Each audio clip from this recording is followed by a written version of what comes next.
In order to connect the left and right wall frames with the crossbars, 3 extended A-bars need to be assembled. This requires 3 A-bars with insert, 3 A-bars without insert, 6 2-inch bolts, and 6 nuts. Align the end of bar A with insert next to bar A without insert. These bars should slide easily into one another. Notice the 2 bolts already attached to bar A that hold the X-shaped insert in place. We will refer to them as holes 1 and 2.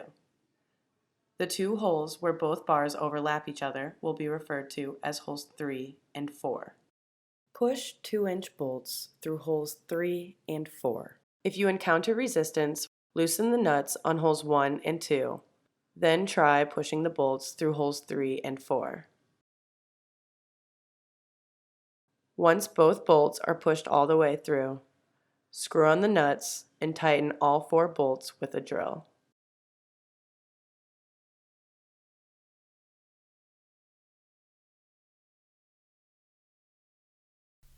Rewind this video and repeat steps 36 and 37 for the other 2 extended A-bars.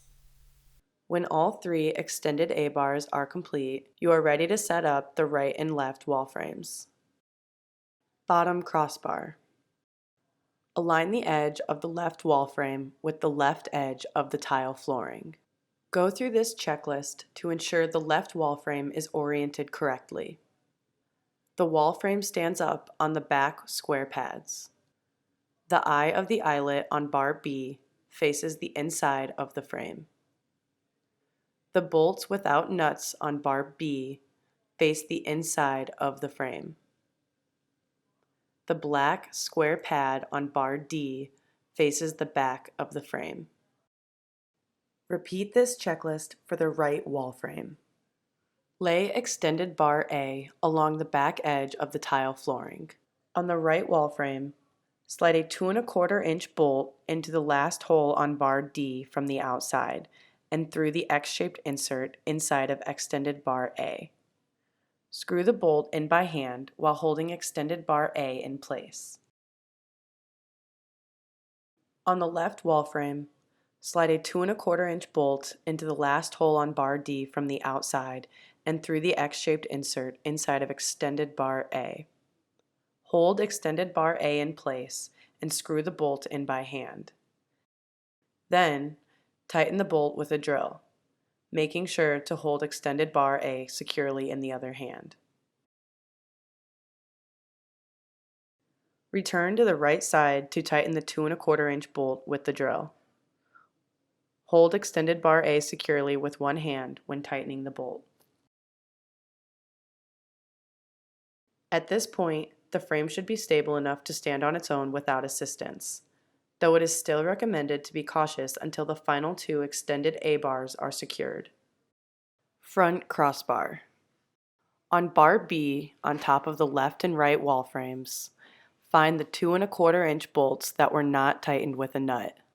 The extended A-bars, or crossbars, will screw into these bolts on both sides for support. The 2 1/4 inch bolts in the first hole from the top on extended bar C are locking these bolts on bar B in place. On the right wall frame, use a drill to loosen this bolt slightly.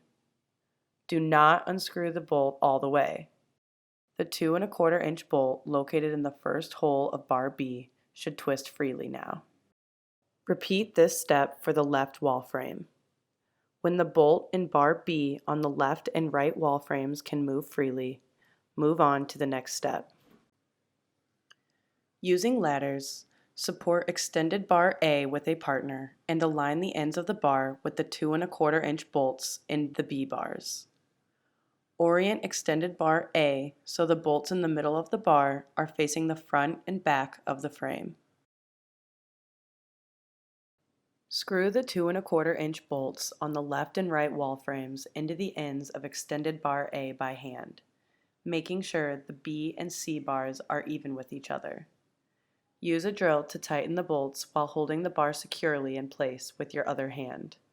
Retighten the 2 1/4 inch bolt in extended bar C. As you do so, push up on bar B from underneath to make sure it is level with extended bar C. Do this on both sides. Back crossbar. On the back of the left wall frame, locate the 2 1/4 inch bolt in the first hole from the top of extended bar C. Use a drill to loosen this bolt slightly. Do not unscrew the bolt all the way.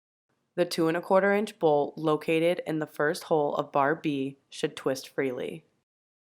Repeat step 50 on the left wall frame. Both bolts on bar B of the left and right wall frame should twist freely. Using ladders, support extended bar A with a partner. Hold extended bar A with one hand while tightening the 2 1/4 inch bolt into extended bar A. Then, use a drill to tighten both bolts, making sure extended bar A is level with bar B on both sides. Come back to the 2 1/4 inch bolt on the back side of the wall frame at the top of extended bar C. Tighten it back into place with a drill. You may have to push bar B up from underneath to ensure the intersecting bars are square and level on top. Repeat this step for both sides. Before proceeding, ensure that the frame is standing up square and not leaning in one direction. Cross cord assembly. Hook one side of a turnbuckle to the end of a wire rope and the other side of the turnbuckle to the eyelet on bar D, located in the top right corner on the back side. Attach another turnbuckle to the opposite end of the wire rope. Then hook it into the eyelet on bar D, located in the bottom left corner on the back side. Hook one side of a turnbuckle to the second wire rope and the other side to the eyelet on bar D in the top left corner on the back side. Attach the last turnbuckle to the opposite end of the wire rope and hook it through the eyelet on bar D in the bottom right corner. Both wires should create an X on the back face of the frame with little tension. Start with the turnbuckle on the top left corner. Firmly hold the point where the turnbuckle and wire ropes are hooked. With the other hand, turn the middle of the turnbuckle clockwise to tighten it.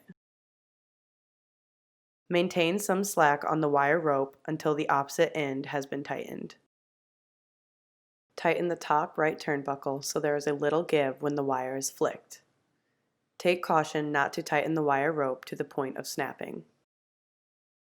In a similar fashion, tighten the other wire rope, starting with the bottom right turnbuckle and then the bottom left turnbuckle.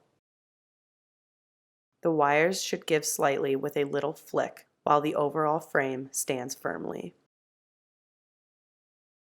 When all 4 turnbuckles are tightened, the frame should be square and rigid. This concludes Phase 2 of the Elite Series assembly process.